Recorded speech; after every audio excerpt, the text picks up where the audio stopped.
फारसी में या किसी भाषा में हिंदू शब्द गाली है, इसलिए ब्राह्मण लोग अपने आप को हिंदू नहीं कहते, वो अपने आप को सनातनी कहेंगे। हिंदू का मतलब आतंकवादी, हिंदू का मतलब है गुलाम, नालायक, निकम्मा। और जैसे हिंदू बनना, जैसे गुलाम बन के रहना इन पाखंडियों का, वो हिंदू बने भुगतने का।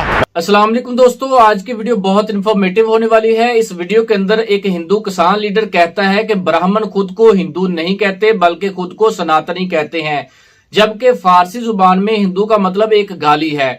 और इसके अलावा उस किसान लीडर का कहना था कि ये ब्राह्मण जो है हिंदुओं को लड़ाते हैं, उनको आतंकवादी बनाते हैं। तो आइए आज की वीडियो का आगाज करते हैं। मंदिर में जा रहे हो, जल चढ़ाने जा रहे हो या हथियार के साथ जा रहे हो? तुम धर्म के काम में जा रहे हो या हथियारों का प्रदर्शन करने जा रहे हो? किस धर्म में लिखा है कि जब हम धार्मिक यात्रा लेकर के चलेंगे तो हम हथियार लेकर के चलेंगे? जब हम खालिस्तानी हो गए हैं तो फिर हमें जाट क्यों कह रहे हो? जाट क्यों नहीं आ रहा हमारे साथ? हिंदू बन गए क्यों जाए? हम हिंदू थे। जब हमारी दो कम्युनिटी की मुजफ्फरनगर में लड़ाई हुई, उसमें इन्हीं लोगों ने कहा कि तो जाट और मुसलमान लड़ रहे, मरने दो। जब आरक्षण का मुद्दा हरियाणा में था, वहाँ लड़ाई हुई, कहते जाट मरने दो। जब हम किसान आंदोलन में थे तब भी यही कहा कि तो पंजाब के जाट है, हरियाणा के जाट है, पश्चिमी यूपी के जाट है। तब हम हिंदू नहीं थे। हमारी आइडियोलॉजी है जाटों की, जाट उसका साथ देगा कि जो कमजोर होगा। हम दंगा नहीं चाहते, हम अमन पसंद लोग हैं। तो अमन के साथ में है हरिंदर ताऊ। मैं देश की हर उस जनता के साथ हूँ जो अमन पसंद होगा, जो दंगाई होगा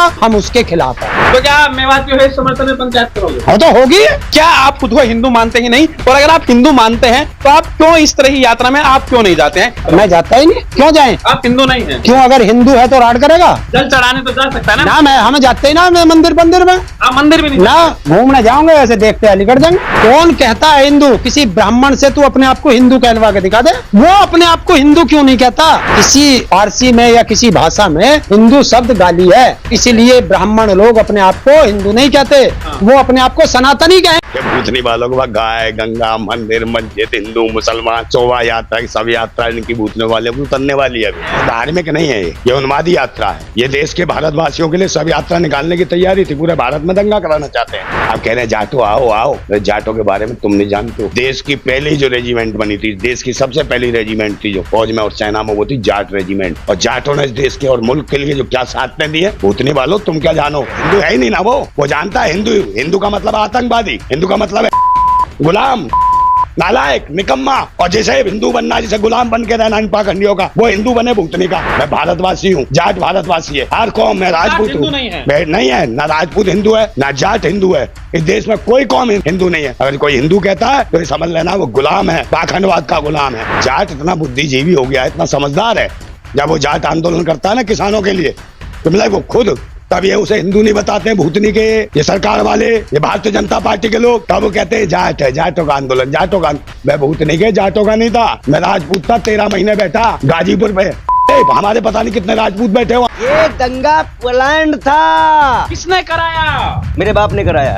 बिट्टू क्यों रोने लगे बेशर्मो? बिट्टू तो रोने लगे। ओ बिट्टू पंडित, दामाद जी, क्या हुआ बाबा?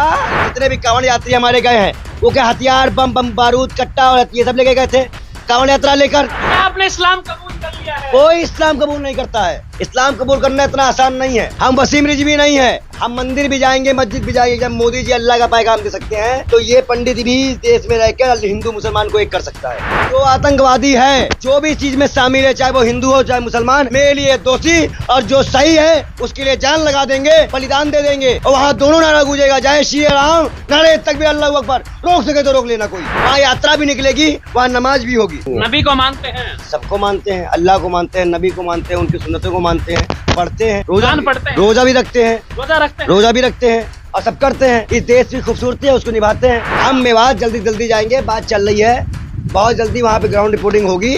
और मैं वहाँ के लोगों के साथ चाय नाश्ता करते हुए, हिंदू मुसलमान की मंदिर मस्जिद को एक साथ करते हुए वहाँ एक शांति का पैगाम देके आऊंगा। जितने भी लोग मरे हैं, सरकार की तरफ से कम 1 करोड़ रुपए सरकारी नौकरी और मुआवजा दिया जाए। हम देखते हैं दुनिया में कहीं भी मुस्लिम हो या हिंदू हो, बेगुनाह के ऊपर जुल्म करते हैं।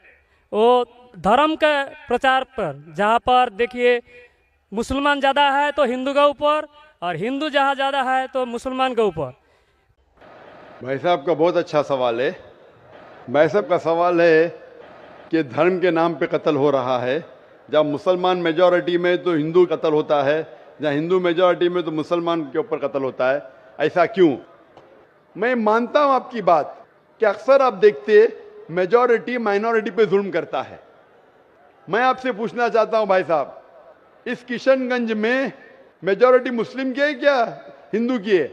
सर मेरे को तो पता नहीं, मैं बंगाल से आया हूँ, किशनगंज के बारे में। बंगाल किशनगंज का नहीं, लेकिन आज सुबह को जब हमारे हिंदू जितने इदारे के प्रेसिडेंट थे, चेयरमैन थे, वो कह रहे थे कि किशनगंज में 65% मुसलमान हैं और 35% हिंदू है।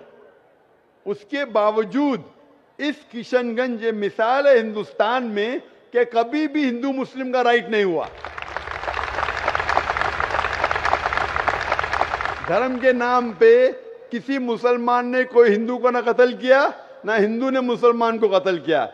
एक पॉलिटिशियन एमएलए साहब कह रहे थे खाली वोटिंग के टाइम पे कभी कभी होता है हिंदू मुस्लिम के अंदर किसको वोट देना, उसको छोड़ के कभी भी यहां दंगे फसाद नहीं हुए। तो ये मिसाल है कि मेजॉरिटी में होने के बावजूद आप देखते कितना अमन है। और आप खुशनसीब है क्या मीडिया ये अमन को खराब नहीं कर रही। मीडिया को पता चल जाएगा मुसलमान अमन से रह रहे तो आपके अमन और शांति को अशांति में बदल देंगी। सबसे अच्छी मिसाल है कश्मीर। कश्मीर में देखो क्या हो रहा है, मीडिया आप देखेंगे, मीडिया इतना उसके पीछे लग गई कि शांति को अशांति में बदल दी। तो मैं अल्लाह से दुआ करता हूं कि किशनगंज का माहौल अमन रहे। आप मीडिया से बचिए। हमारे हिंदुस्तान में, सारी दुनिया में हिंदुस्तान एक ऐसा मुल्क है जहां सबसे ज्यादा मजहब के नाम पे राइट्स हुए, दंगे फसाद हुए।